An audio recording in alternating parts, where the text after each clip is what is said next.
আসসালামু আলাইকুম। আশা করি সবাই ভালো আছেন। আলহামদুলিল্লাহ, আমিও ভালো আছি।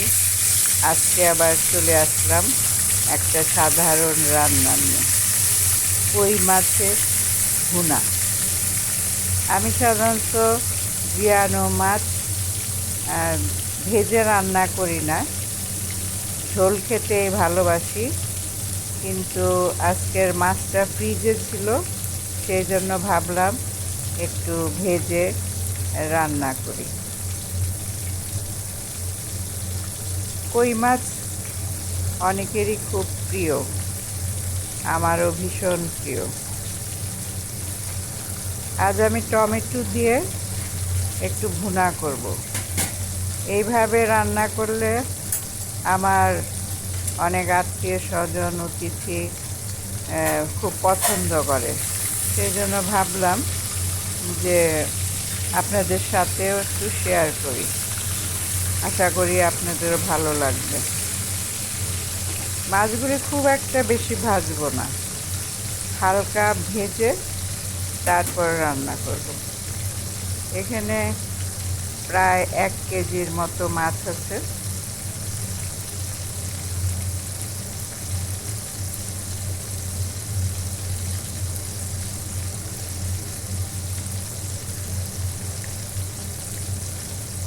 আসলে আমি ভিডিওতে কথা বলতে অভ্যস্ত নই, কিন্তু আবার লেখালেখি করতেও ইদানিং ভালো লাগে না। আর আমার শুভাকাঙ্ক্ষী যারা, তারা কথা বলাটাই পছন্দ করে, তাই ভাবলাম এখন থেকে কথাই বলবো।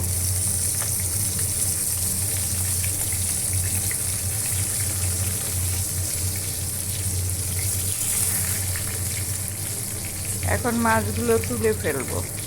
বেশি ভাজলে রান্নার মাছ বেশি ভাজলে ভালো লাগে না। হালকা ভাজা দিয়ে রানলে পরে সেটা খেতে ভালো লাগে।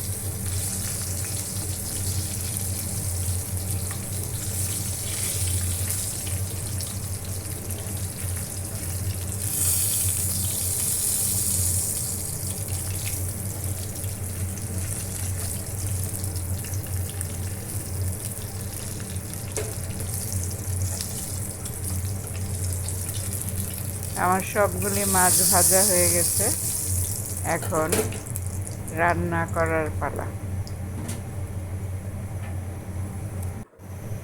ওই ভাজা তেলটাই নিয়ে নিলাম, সাথে আরেকটু তেল দিলাম।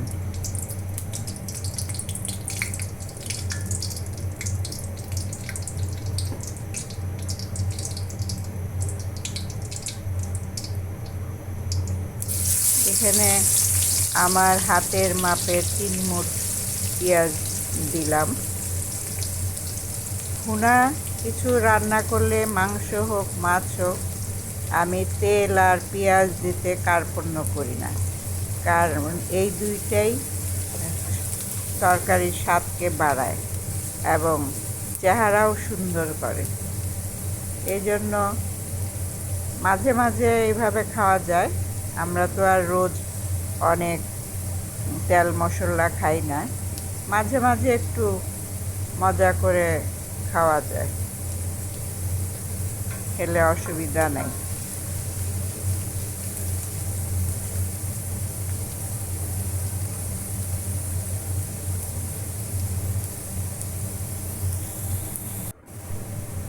কিছুক্ষণ ভাজার পর এখন মশলাটা দিয়ে দেব। যেহেতু আমরা গুঁড়া মশলায় রান্না করি, এই জন্য তেলের মধ্যে একটু পানি দিয়ে তারপরে মশলাটা দিতে হবে। আরেকভাবেও করা যায়, মশলা পানি দিয়ে গুঁড়িয়ে নিয়ে তারপরে তেলে ছাড়া যায়। তো আমি এইভাবেই রান্না করি সবসময়। এখানে 2 চামচ হলুদ দিয়ে দিলাম,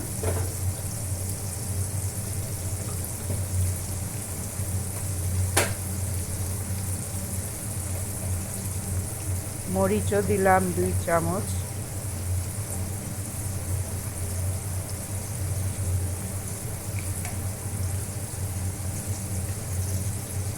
আর দিলাম জিরা 1 চা চামচ। ধনিয়া ব্যবহার করলাম না এখানে, জিরাটাই ভালো লাগে।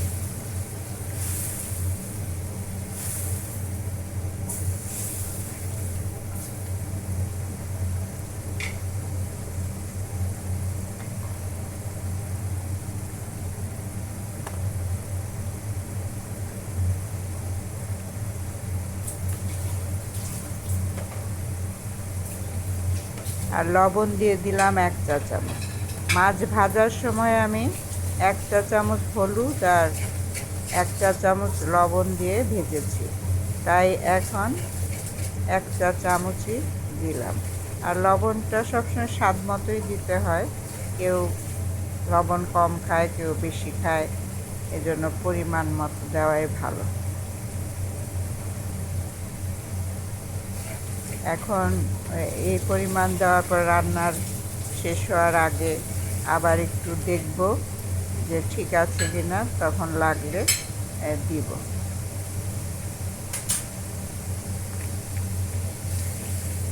ভালো করে কষিয়ে নিচ্ছি। মশলাটা ভালো করে কষিয়ে নিলে তরকারিটাও ভালো হয়, স্বাদ বাড়ে আর তরকারির কালারটাও সুন্দর হয়।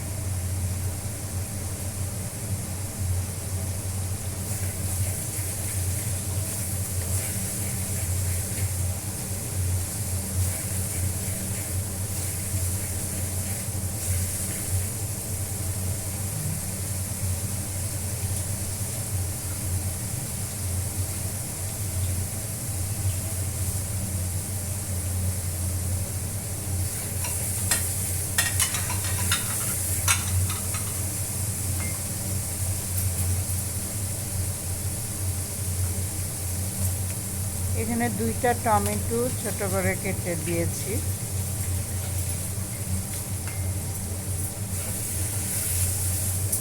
এখন টমেটোটা মশলার সাথে ভালো করে কষিয়ে নেব।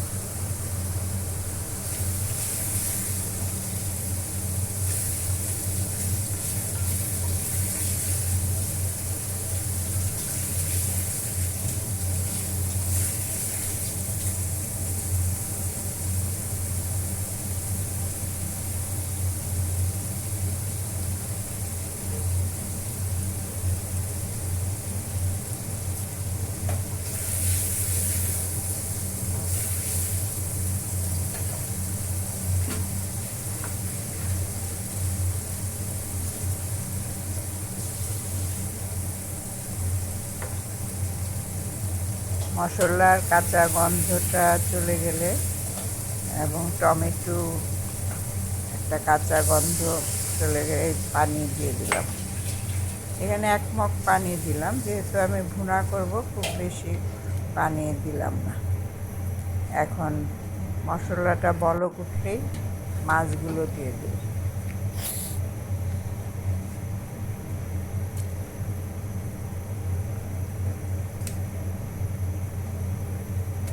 যেহেতু মাছগুলো ভাজা, এই জন্য কষানোর আর সেরকম দরকার নাই। ঝোলের মধ্যে দিয়ে দিলেই সুন্দরভাবে হয়ে যাবে।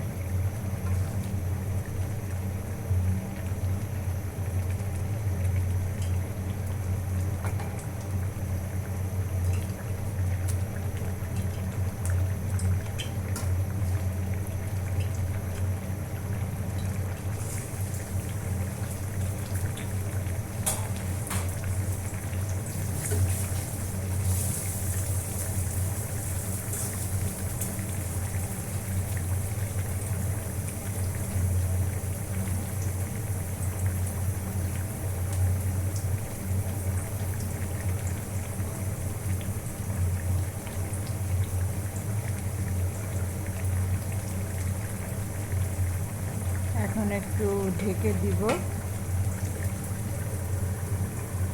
কিছুক্ষণ হওয়ার পর তারপর কাঁচামরিচ দিয়ে দিব।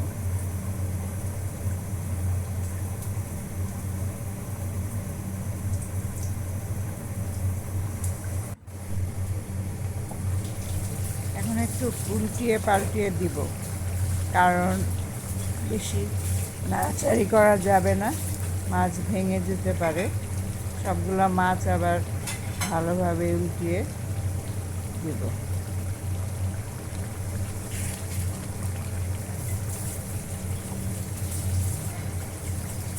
এখন আমার চূড়ার জালটা মিডিয়াম আছে, আর একটু পরে একটু কমিয়ে দিতে হবে, যে যাতে তেলটা উপরে ভেসে আসে।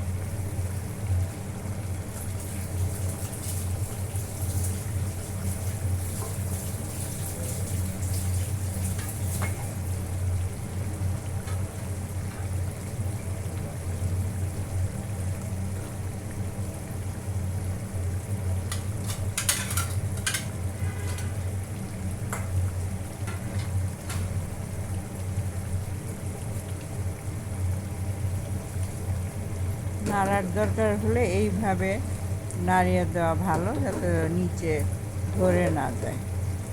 এখন চুলার আঁচটা একদম কমিয়ে দিতে হবে। আবার কিছুক্ষণের জন্য ঢেকে দিলাম।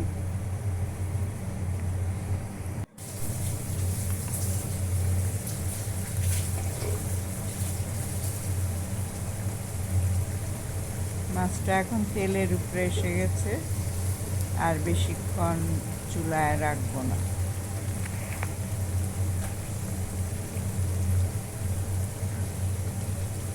ধনিয়া পাতা দিয়ে দিলাম। তারপর এখন আর অল্প কিছুক্ষণ রেখে চুলাটা বন্ধ করে দেব। হয়ে গেল আমার কই মাছ ভুনা। ভিডিওটা কেমন লাগলো জানাবেন, আর এইভাবে রান্না করে দেখবেন। যদিও একটা সহজ রান্না, সবাই পারে, তারপরেও আমার মতো আমি দেখালাম, আপনারাও করে দেখবেন।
বাস, এখন খাওয়ার পালা।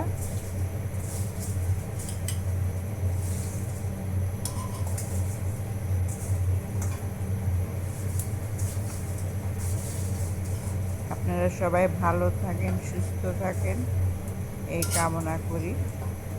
আজকের মতো আমি এখানেই বিদায় নিচ্ছি। আল্লাহ হাফেজ।